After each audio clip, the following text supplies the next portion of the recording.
Baik, di kesempatan lalu sudah kita baca hadis bab niat, innamal a'malu binniyat, bahwa amal itu tergantung kepada niat. Jadi pentingnya kita untuk menjaga niat dan meluruskan niat. Wa innamal likulli imri'in ma nawa, dan seseorang itu akan mendapatkan apa yang diniatkan. Maksudnya adalah kalau niatnya karena Allah dapat pahala, kalau niatnya karena dunia maka tidak mendapatkan pahala. Contohnya adalah orang yang berhijrah di zaman Nabi, yang hijrahnya karena seorang perempuan yang namanya Ummu Qais. Maka ini kemudian digelari sebagai muhajir Ummu Qais, orang yang berhijrah karena Ummu Qais. Anak Ummu Qais ini adalah seorang perempuan yang hendak dinikahinya. Maka kemudian disebut orang yang berhijrah karena Ummu Qais. Maka dia hanya mendapatkan dunianya dan tidak mendapatkan akhiratnya. Maka pentingnya kita di dalam melakukan segala sesuatu hendaknya niatnya karena Allah Subhanahu wa taala, bukan karena yang lain. Maka di sini orang yang hijrahnya karena dunia, maka hijrah yang karena dunia atau karena harta, maka tidak mendapatkan sesuatu kecuali dunia atau harta tersebut. Bagian yang lain kemarin sudah kita bahas bahwasanya seorang yang berhijrah ini harus dari negeri kufur atau negeri yang berat untuk menjalankan Islam kepada negeri Islam, atau negeri yang lebih kondusif untuk menjalankan Islam. Tidak boleh dibalik. Kalau dibalik maka itu bukan hijrah. Maka wala tusafiru biha ila biladil kufri, maka kita tidak boleh bepergian ke negeri-negeri kufur, tidak boleh bepergian ke negeri-negeri kafir, atau maksudnya tidak boleh hijrah ke sana karena tentu akan berat, akan sulit untuk menjalankan tuntunan agama Islam. Jadi akan berat untuk menjalankan tuntunan agama Islam. Apalagi sekarang ini tiket pesawat murah. Saya baca edisi online itu bahwa tiket ke Cina itu harganya Rp45.000. Jadi tiket ke Cina itu cuma Rp45.000. Jadi kalau Bapak Ibu punya uang kerja jadi kuli bangunan sedino, itu turah untuk pergi ke Cina. Tapi tidak bisa ke sana. Ya, sudah ditutup. Tapi tiketnya murah. Kemudian kalau misalnya mau pergi ke Singapura itu Rp100.000, tapi tidak ada yang mau ke sana. Ke Korea Selatan itu Rp149.000. Meskipun murah, saya tidak menyarankan ke sana. Mahal pun tidak menyarankan ke sana, karena tidak boleh bagi seorang muslim berhijrah ke negeri kafir. Tidak boleh bagi seorang muslim berhijrah ke negeri kafir kecuali terpenuhi 3 syarat. Kemarin sudah kita bahas, masih ingat? Apa syaratnya? Asyaratul awal ayyakuna indahu ilmun yadfa'u bihi syubhat. Hendaknya dia punya ilmu yang ilmu tersebut dapat menolak syubhat. Jadi kalau kita tidak punya ilmu yang bisa menolak syubhat, maka tidak usah pergi ke negeri kafir. Tidak bisa membedakan daging sapi dengan daging babi, tidak usah pergi ke sana. Tidak tahu di mana tempat-tempat ibadah, tidak tahu di mana tempat-tempat perkumpulan muslim, tidak tahu di mana tempat-tempat ngaji, maka sebaiknya tidak usah pergi ke sana. Karena fitnahnya, godaannya sangat besar. Engkau harus punya ilmu yang ilmu tersebut dapat menepis segala syubhat. Bapak dan saudara yang berbahagia yang dirahmati Allah Subhanahu wa taala, syarat yang kedua ini hanya sekedar mereply kembali atas apa yang sudah kita bahas di kesempatan yang lalu. Yang kedua, masih ingat? Ayyakuna indahu dinun, hendaknya punya agama atau punya iman yang dapat menolak dari semua syahwat. Karena kalau tidak punya iman, maka syahwatnya tidak kontrol. Maka Bapak Ibu yang berbahagia yang dirahmati Allah Subhanahu wa taala, jadi yang pertama harus punya ilmu yang bisa menepis syubhat. Yang kedua, punya iman yang bisa menepis syahwat. Karena di negeri-negeri kafir atau di negeri-negeri yang bukan merupakan negeri muslim itu cenderung pergaulannya bebas. Syarat yang ketiga, ayyakuna muhtajan ila dzalika. Hendaknya bepergian tersebut sangat diperlukan. Kalau tidak sangat diperlukan, maka sebaiknya tidak usah pergi ke sana. Apalagi sekarang dalam posisi sedang ada wabah penyakit, lebih-lebih lagi. Yang tidak ada pun kalau mau pergi ke sana, maka hendaknya syarat-syarat ini diperhatikan.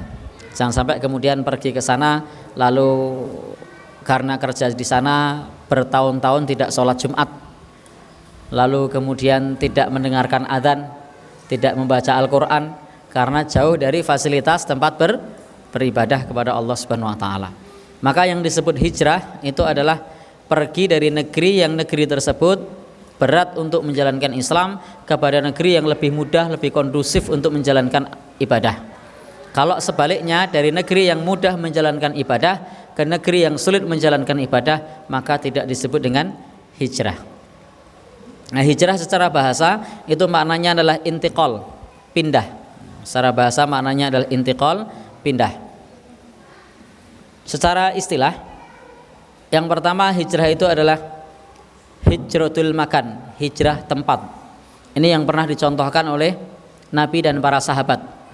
Tercatat ada 2 kali hijrah yang pernah dilakukan oleh para sahabat. Yang pertama adalah hijrah dari Mekah ke Habasyah. Yang hijrah gelombang pertama ini bisa kita katakan gagal karena tidak berhasil.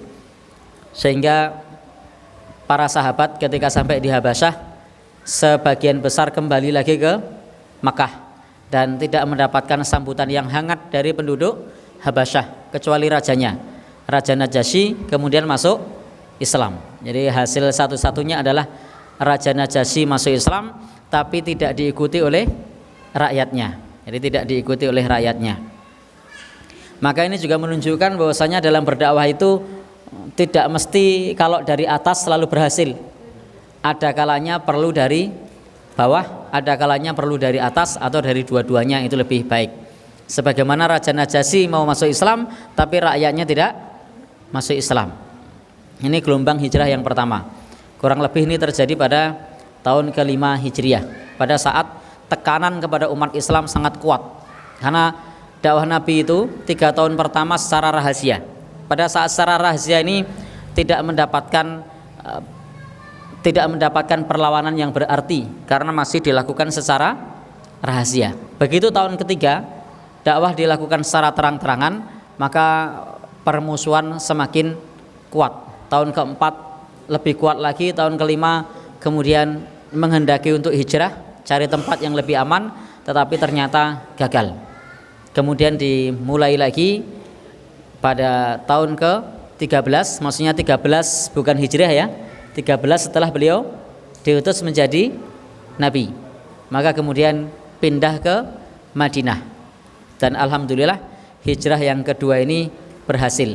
Maka menunjukkan bahwa Nabi itu di Makkah dakwahnya selama 13 tahun hasilnya tidak sesukses ketika di Madinah. Perlawanannya sangat banyak, rintangannya sangat banyak selama 13 tahun di Makkah. Kemudian dilanjut di Madinah. Nah, peristiwa hijrah, gelombang perpindahan dari Mekah ke Madinah ini disebut hijratul makan. Makan itu dalam bahasa Arab artinya adalah tempat. Jadi hijratul makan maknanya hijrah tempat. Ini bukan makan bahasa Indonesia tapi makan bahasa Arab.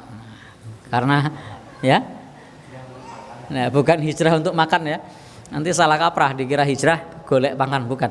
Tapi hijratul makan adalah hijrah tempat. Bagian yang kedua, hijrah yang bisa kita lakukan adalah hijratul amal. Jadi hijrah amal. Bapak dan saudara yang berbahagia yang dirahmati Allah Subhanahu wa taala. Jadi pertama tadi adalah hijrah tempat. Untuk hijrah tempat tadi syaratnya jelas, cari tempat yang lebih kondusif untuk menjalankan syariat Islam. agar nyaman di dalam beribadah. Yang kedua itu adalah hijratul amal. Apa itu hijrah amal? Hijrah perbuatan. Jadi yang kedua adalah hijrah perbuatan, yaitu kita berhijrah manahallahu anhu minal ma'asi wal fusuki. Kita meninggalkan larangan Allah seperti maksiat-maksiat, kefasikan-kefasikan, sebagaimana pernyataan Nabi, al muslimu man salimal muslimuna min lisanihi wa yadihi wal muhajiru man hajara manahallahu anhu. Seorang muslim itu yang orang lain selamat dari gangguan lisan dan tangannya. Jadi seorang muslim itu yang orang lain selamat dari gangguan lisan dan tangannya. Maka muslim sejati tidak akan mengganggu orang lain dengan lisannya. Muslim sejati tidak akan mengganggu orang lain dengan tangannya. Lah nek kaki, kan Nabi tidak nyebut kaki. Nah, maksudnya dengan lisan dan tangannya itu ya kabeh. Orang kok terus nek pakai kaki boleh.